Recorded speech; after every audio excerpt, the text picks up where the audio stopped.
everyone. Happy Saturday. Welcome back to my channel and thank you so much for joining me here today. Here's your fourth stimulus check update and daily news report. Progressive lawmakers are now calling on House Speaker Nancy Pelosi and Senate Majority Leader Chuck Schumer to act on the eviction moratorium.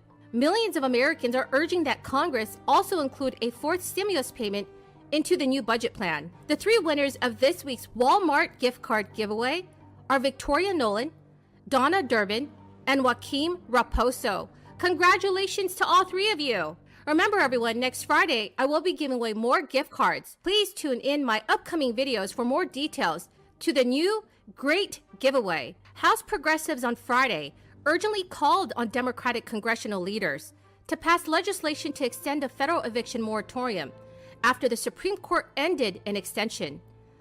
The lawmakers wrote in a letter, "As your fellow colleagues, we implore you act with the highest levels of urgency to advance a permanent legislative solution in a must-pass legislative vehicle in order to extend the life-saving federal eviction moratorium for the duration of this crisis."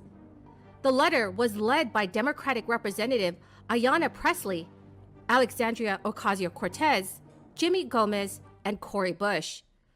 Right now, there are more than 60 lawmakers who have signed on to that letter. In an 8-page ruling, the Supreme Court determined that Congress must extend the federal eviction moratorium unilaterally. The Supreme Court wrote in an 8-page opinion, Congress was on notice that a further extension was almost surely require new legislation, yet it failed to act in the several weeks leading up to the moratorium's expiration. If a federally imposed eviction moratorium is to continue, Congress must specifically authorize it. This move will likely mean millions of tenants across the nation will lose their homes because they are unable to pay their rent. So what are your thoughts on this, everyone? Please leave them in the comment section below.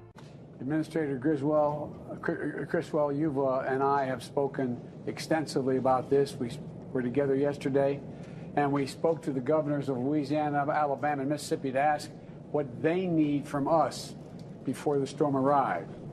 And I've already signed an emergency declaration for Louisiana to make sure we're ready for the surge response capability to deal with whatever comes their way, our way, but it's their way.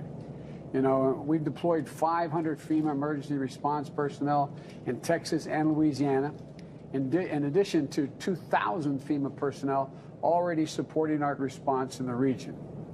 And we've pre-positioned food, water, generators, and other supplies in the area.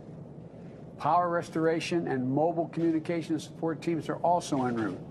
We've also closely coordinated with the electric utilities to restore power as soon as possible and to support your response and recovery efforts. And above all, I'm urging the people of the area to pay attention and be prepared. I want to say it again, pay attention and be prepared. Have supplies for your household on hand. Follow the guidance from local authorities. And if you have to move to shelter, make sure you wear a mask and try to keep some distance because we're still facing a highly contagious Delta variant as well. Administrator Criswell, I'm going to turn this over to you in a moment here to give an update on the latest steps we're taking.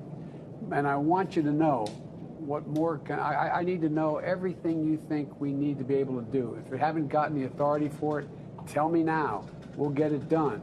It's like, most importantly, I just want to say to all of you, thank you, thank you, thank you.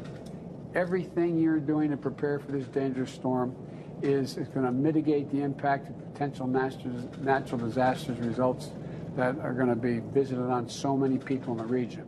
The moratorium, essentially a nationwide ban on evictions, was put in place last year. In June, the Supreme Court voted 5-4 to allow the eviction ban to continue through the end of July, but it signaled in its ruling that it would block any further extensions unless there was clear and specific congressional authorization. Amid public outcry, House Democratic leadership was looking to possibly take legislative action before its summer recess, but those efforts did not take place. The CDC ended up passing another extension in early August, largely due to public outcry and protests. In a statement this past Friday, Nancy Pelosi did not indicate that the House would return from its recess to pass the legislation. She called on state and local governments to disperse rental assistance immediately. Only about $5.1 billion of the $46.5 billion in aid has been dispersed by the end of July, and this is according to figures released earlier this week. Pelosi said earlier this month, thanks to the leadership of President Biden and congressional Democrats, the imminent fear of eviction and being put out on the street was lifted for countless families across America with the issuing of a new CDC eviction moratorium. Last night, the Supreme Court immorally ripped away that relief in a ruling that is arbitrary and cruel. Following the release of the progressives' letter, Pelosi also sent her own letter to the Democratic caucus, again reiterating that the chamber will assess possible legislative remedies. White House Press Secretary Jen Psaki also released a statement late Thursday, lamenting the Supreme Court's decision. Jen Psaki stated the Biden administration is disappointed that the Supreme Court has blocked the most recent CDC eviction moratorium. President Biden supported extension efforts in Congress, but also called for action at the state level. Millions of families across our nation are receiving monthly cash payments for the enhanced child tax credit, with the next check going out September 15th.